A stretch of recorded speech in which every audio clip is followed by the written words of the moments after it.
Hello, how you doing today? My name is Dubem and I'm a senior front-end developer.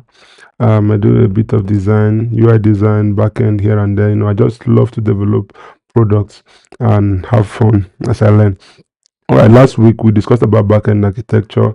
We tried to simplify it. You remember I mentioned backend is all about facilitating the access or fulfilling requests from an entity. Could be a user, a service account, a bot, or an integration, fulfilling their request for a particular resource on say your cloud, your server, some computer, some other resource somewhere in your system, right? But today I have particular kind of one of my past projects, past learning projects.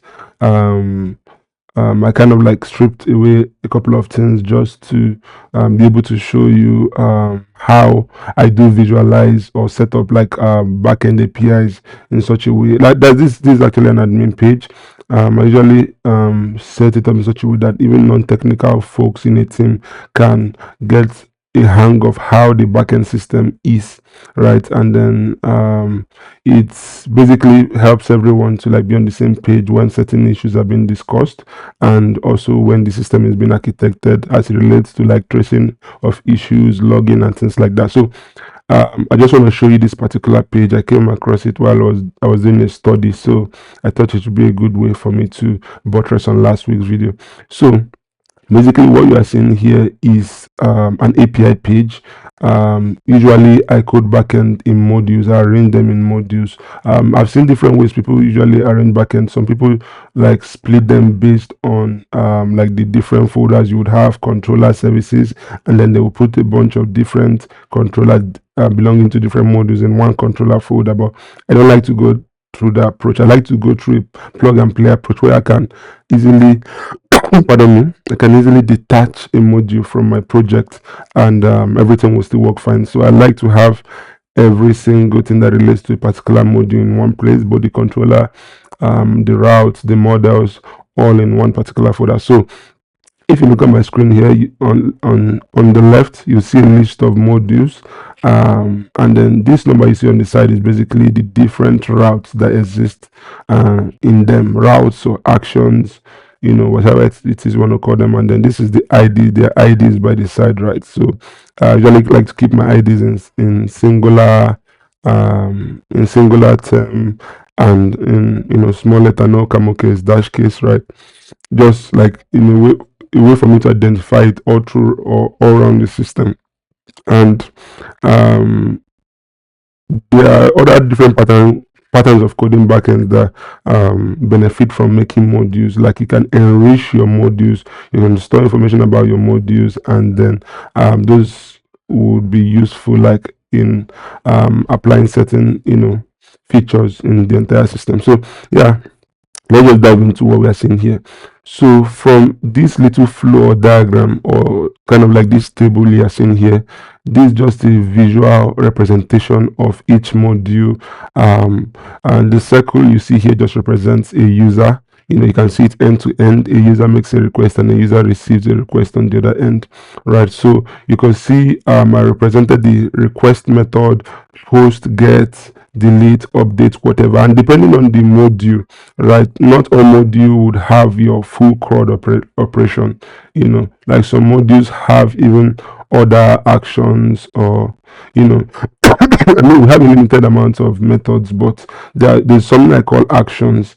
Like you can see here, login, register, I call them actions, and they can come through a certain address and method, right? So let's just follow this. Let's just talk about the flow first. So if you look at this on module, right, you look at the login flow, you see it stems from this address. It should be slash login.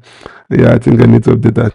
Slash login, and then it hits the login controller basically, and then some database process or checks is done.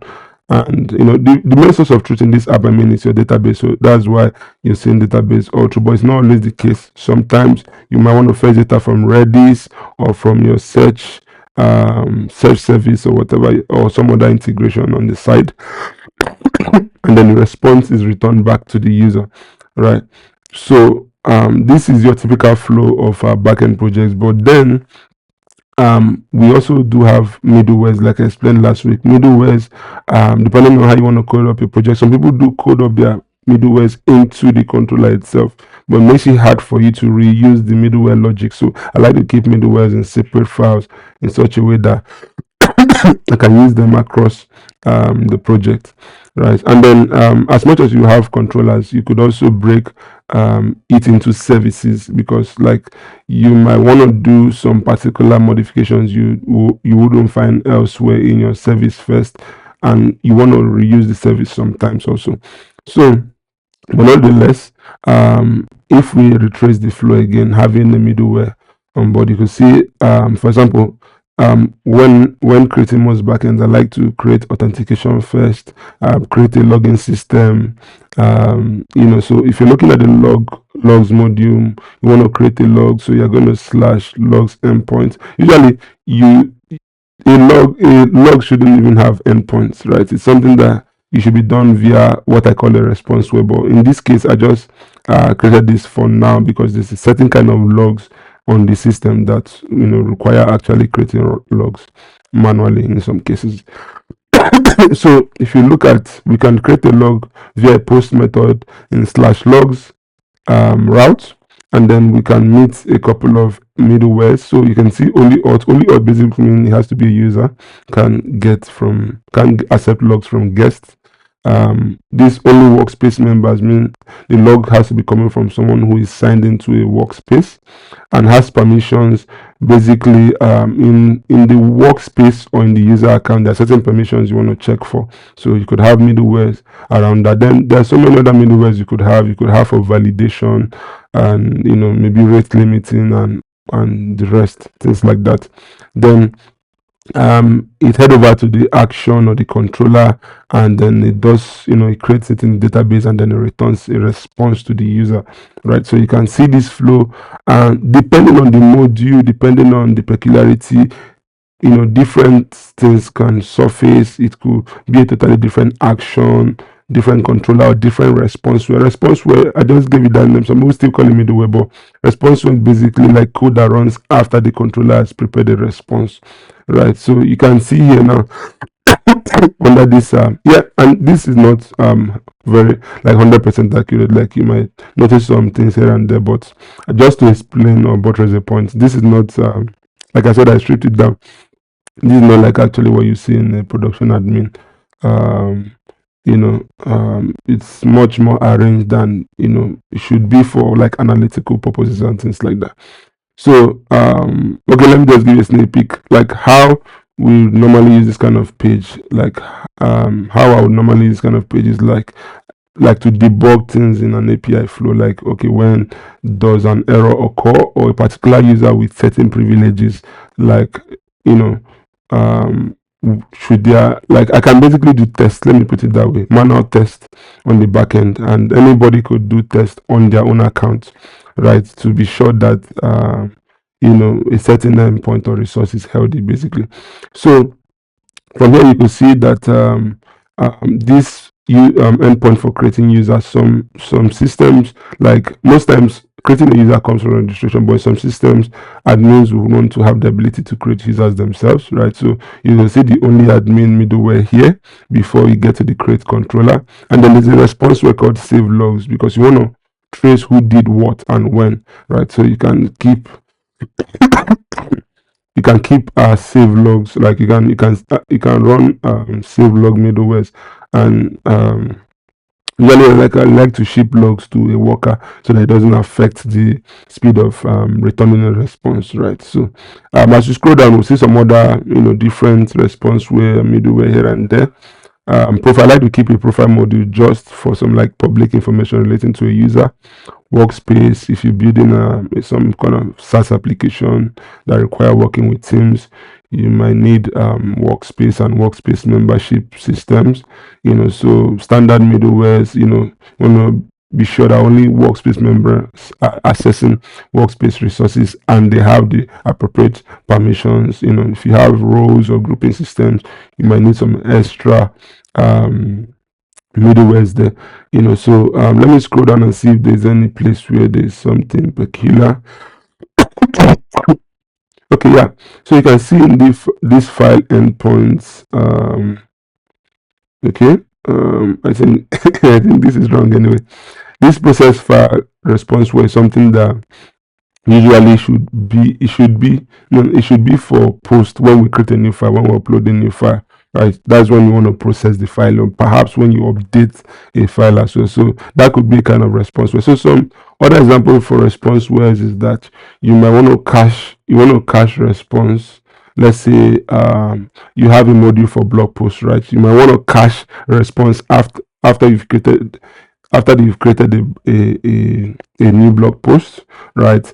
And then on the get request, you want to have a middleware that checks for cache response based on maybe some URL parameters or something, and then return that to the user. So that's then I think the other ways you might want to use response was aside login, um, um, yeah, you could want to hide some fields depending on, so you might want to remove some fields from the response and things like that. So if you scroll down here, yeah, for example, you can see this template module.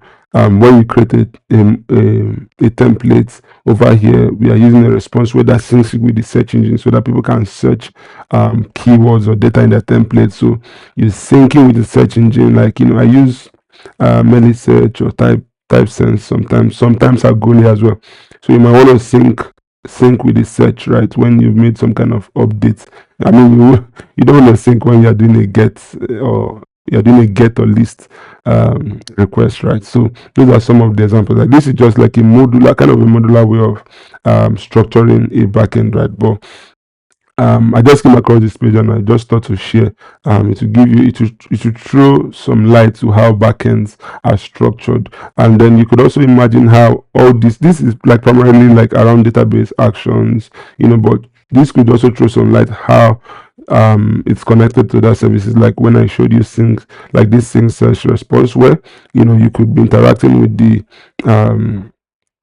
search. We could also make an extra endpoint for search, right, that interacts directly with the search engine. Maybe you might want to have a middleware for search, and and if your search service is down, you might want to downgrade to like a lower version of database search that you have, right? So you could have an extra endpoint for search. Like when you're caching, for example, a blog post, you might want to use Redis or memory. You want to cache in memory, So that shows you, like, let's say you want to process a large file. For example, this process file that should be in the post request.